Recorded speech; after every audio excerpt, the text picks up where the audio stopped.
So it looks like another politician will walk off scot-free due to this multi-tiered justice system that protects political criminals. Let's talk about it.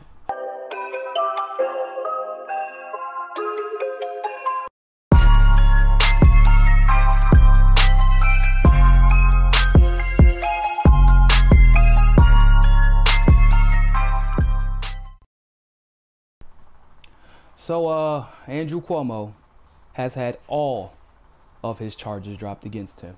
Let's go ahead and check out this news from a local television station in New York. Two prosecutors in New York State are now clearing Andrew Cuomo of criminal charges. The Albany Times-Union is reporting the Albany district attorney is expected to drop a forcible touching complaint against the former governor. Back in November, the Albany DA called the complaint filed by the sheriff potentially defective. And then in Manhattan, the district attorney there is not filing any charges against Cuomo in the nursing home scandal. A lawyer for the former governor says he was contacted by the DA's office saying the investigation is closed.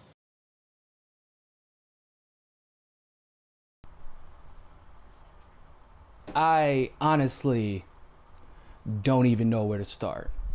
So for those of you who don't know, we here at the MCSU Network, we're actually covering the nursing home scandal in March and April of last year, right? When the pandemic was at its height. Because those people living in Massachusetts, New York, Jersey, and Connecticut, some of them contacted us and let us know what was happening. Now, when we reported on this, we were actually called conspiracy theorists. But when we broke it down, it actually should have been quite simple to understand. It works like everything else in politics. The CARES Act, you know, the COVID relief plan that was passed that ended up being just a corporate giveaway. It actually incentivized nursing homes, hospitals, clinics, etc. To diagnose people as being COVID positive, get them on ventilators.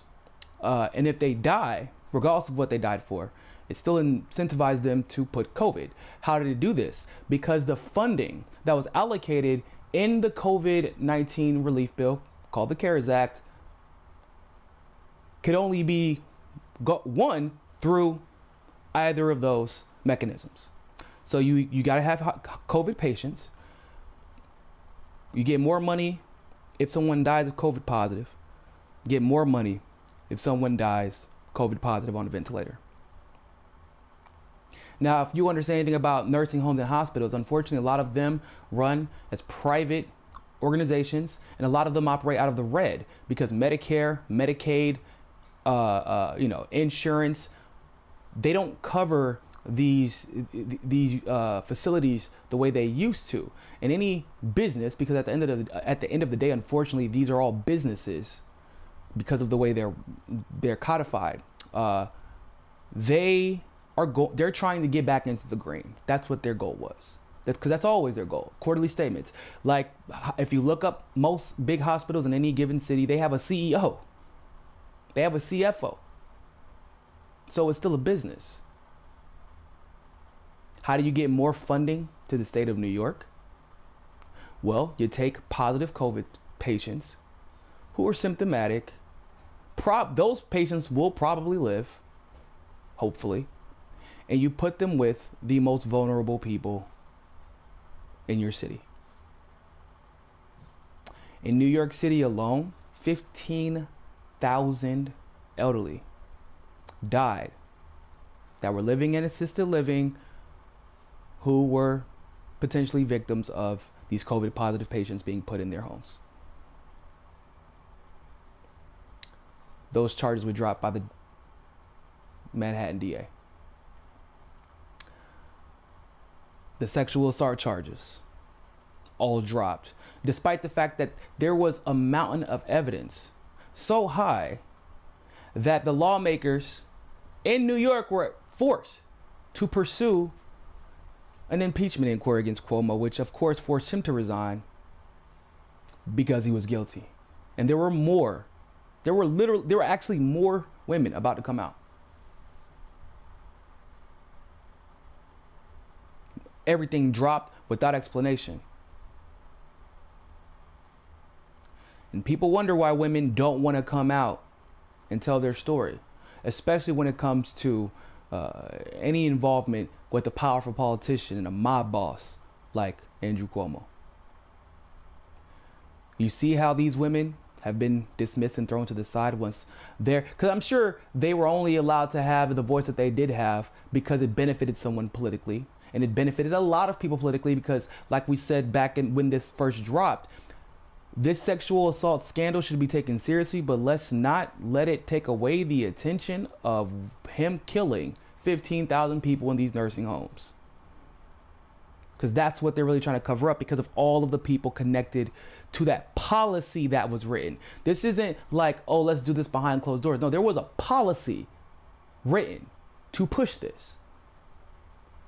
And the sexual assault was used to erase that, so that people now talk about sexual assault instead of the under-discussed nursing home scandal, but then he gets off on everything and gets to keep his $5 million check.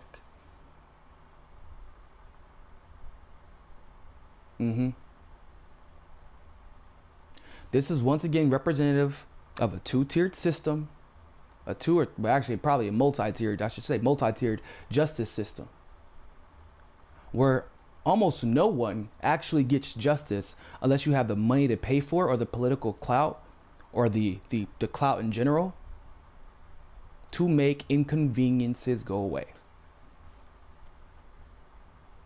I mean, like, let's be honest, right? Cuomo was known as a mafioso out there in New York. And I'm sure he has dirt on a lot of different judges. But that, once again, bolsters my point that it's a multi-tiered system. These judges were probably guilty of illegal dealings, and they should be being held accountable too. But Cuomo protected them, made sure his AG and their DA, whether it be in Albany or Manhattan, didn't pursue them. So they're returning the favor. If you bow out gracefully to the process when you are being thrown under the bus, like Cuomo did, you don't get punished. You escape accountability. If you think resigning from governor is actual accountability, then you are sadly mistaken. Cuomo will be back in some kind of power influential position soon.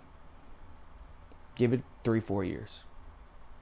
Democrats love rehabilitating creeps. Now, what's crazier about this is that for the nursing home scandal, the DA actually has what would be considered, legally speaking, legitimate precedent to drop the charges against him, because Joe Biden's administration, his Department of Justice, dropped the charges, all the nursing home scandal charges, against New Jersey, Connecticut, Michigan, and New York, and Massachusetts. So although there is obviously you can go against that if you choose to as a DA or an attorney general, that's not going to happen. They're not going to do another Democrat like that. So the beat goes on. Joe Biden's administration, and like I said, 15,000 just in New York, people. A writer in the New York Post said that her parents, unfortunately, were a victim of that policy. This is where we're at now. How long, whenever I call out those who seem to be able to use their clout to escape accountability in a way that seems to be unique to those who gaslight us and virtue signal.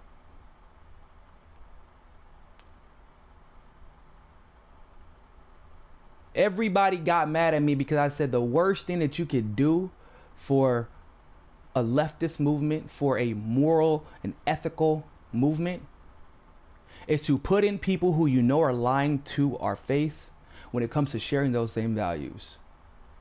Joe Biden's administration was the best example I could think. I'm like, the worst you could do for leftists is to put Joe Biden. We won't get anything done. We won't get a damn thing, and things will become much worse, and people will be less willing to criticize them because their egos would get involved, because they were telling us this entire time that one fascist party, one fascist corporate-owned party was better than the other fascist corporate-owned party. And I was saying, no, that's not true. Now, I would probably make the argument that both are horrible, but the biggest threat to democracy is the one that's in power right now for a plethora of reasons.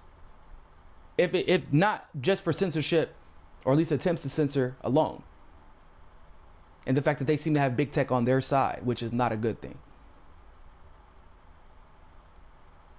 They protect each other. They look out for each other. People like these women get thrown under the bus and tossed to the side. People like these elderly, rest their souls, their stories get thrown to the side and forgotten. And you know why people were scared? Because they thought to talk about this? Because they were pushing this idea Democrats are better. At least Andrew Cuomo's better than a Republican governor. At least Biden is better than Trump.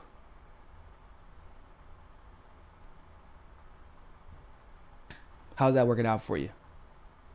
Maybe if you just called a spade, regardless of the situation, there would have been enough buzz so that people would have been held accountable and lives would have been saved and stories would have been told and accountability would be had. But here we are once again with excuses for why politicians are getting protected by the media who's supposed to hold them accountable and the justice system that's supposed to be equal for everybody. I'd like to know what your thoughts are about this. Like this video, share this video, leave a comment below. But always remember, more than anything else, find your balance. Peace.